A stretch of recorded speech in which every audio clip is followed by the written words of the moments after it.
क्या मोदी 2024 इलेक्शन को लेके कॉन्फिडेंट हैं? आइए जानते हैं। 38 एनडीए में और 26 आईएनडीआई यानी इंडिया में 2024 के लिए रेखांकन हो चुका है।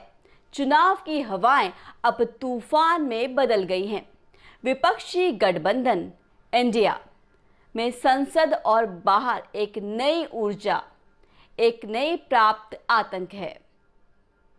क्या विपक्षी गठबंधन भाजपा को बड़ी टक्कर दे सकता है? संपादक नए कंप्यूटर के साथ खेलना बंद करो, नियंत्रण में रहो। क्या विपक्ष सत्ताधारी पार्टी के अहंकार को तोड़ सकेगा? इंडिया गठबंधन को और भी बहुत कुछ चाहिए। राजनीति में 9 घंटे में बहुत कुछ बदल सकता है। उदाहरण के लिए 2019 में टीडीपी ने बीजेपी के खिलाफ प्रस्ताव लिया था। अब वो गठबंधन में शामिल होने की योजना बना रहे हैं। मोदी ने भोपाल में कहा था कि एनसीपी भ्रष्टाचार में शामिल है। कुछ दिनों बाद भ्रष्टाचार के नेता अजित पवार उन्हें महाराष्ट्र के वित्त मंत्री बना दिया गया। दशकों से लेफ्ट और टीएमसी आपसी खड़े होते आए हैं, लेकिन हाल ही में उनके बीच एकता और प्यार बढ़ गया है। इसीलिए इस चुनावी गंभीरता का मतलब नहीं कि मतदाताओं के लिए ही। बड़े नेता अपने स्थान पर भी चौंके हुए हैं, लेकिन एकता से ज़्यादा इंडिया के नाम, संयुक्त बयान और आपसी ज़मीन पर की जाने वाली ताकत महत्वपूर्ण है।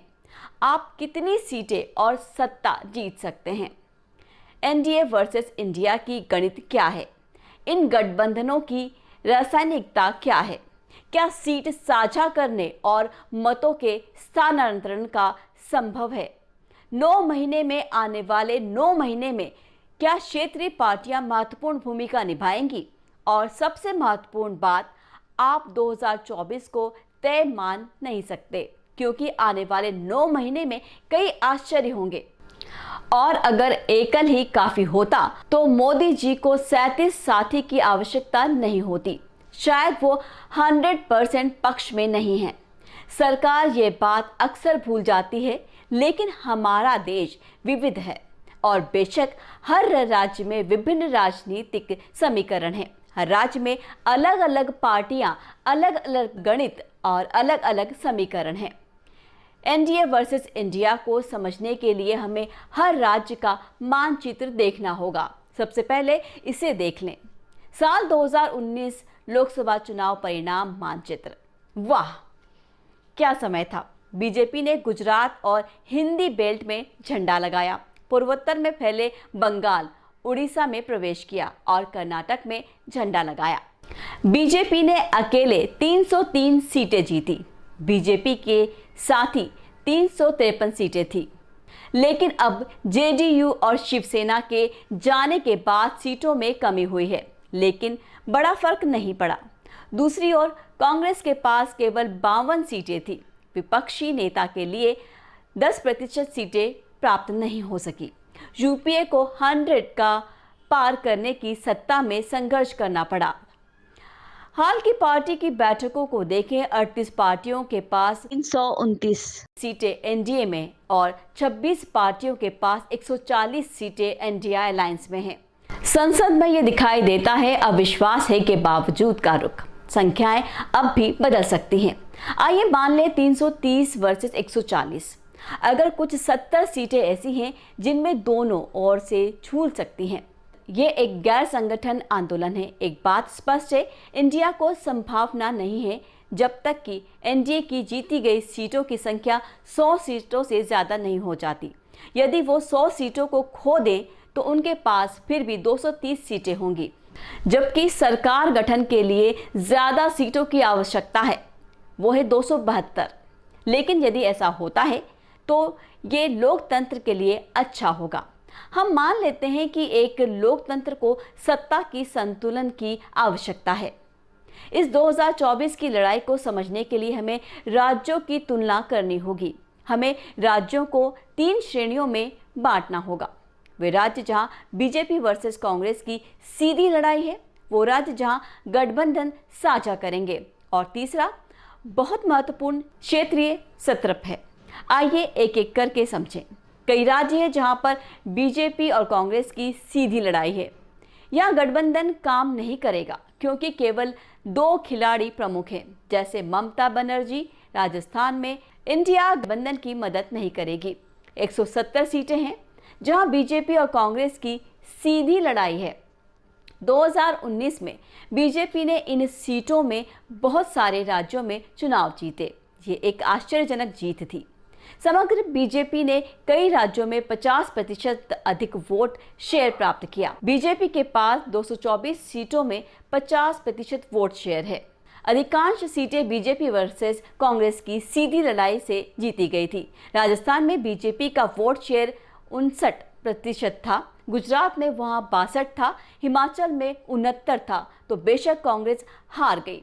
दूसरे शब्दों में कांग्रेस का वोट शेयर जब तक नहीं बढ़ता और बीजेपी का वोट शेयर इन सीटों पर नहीं गिरता, तब तक इंडिया गठबंधन को सत्ता का सपना देखना अधिक संभावना नहीं है।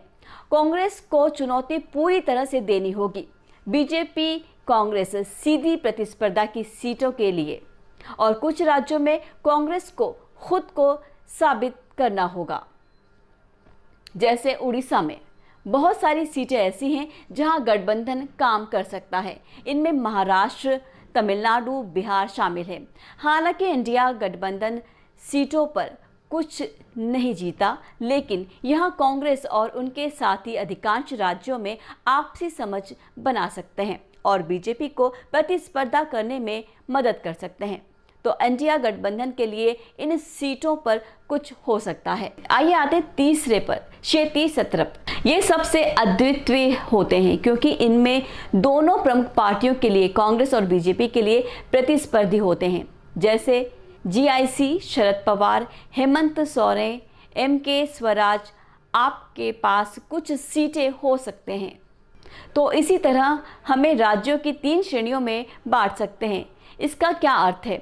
इसका मतलब है कि एक पार्टी को सरकार गठन के लिए केवल एक ही श्रेणी की सीटों की आवश्यकता होती है। इसका मतलब कि बड़े गठबंधन की आवश्यकता नहीं है। कुछ लोग ये कह सकते हैं कि एनडीए की सीटें बढ़ सकती हैं, लेकिन ये भी संभावना है कि वो कम भी हो सकती है क्योंकि आने वाले 9 महीनों में, जी हाँ, आने वाले 9 महीनों में क्या होगा ये किसी को नहीं पता। सीटों की संख्या तो फिर भी बदल सकती है, लेकिन सत्ता का संतुलन बदल भी सकता है।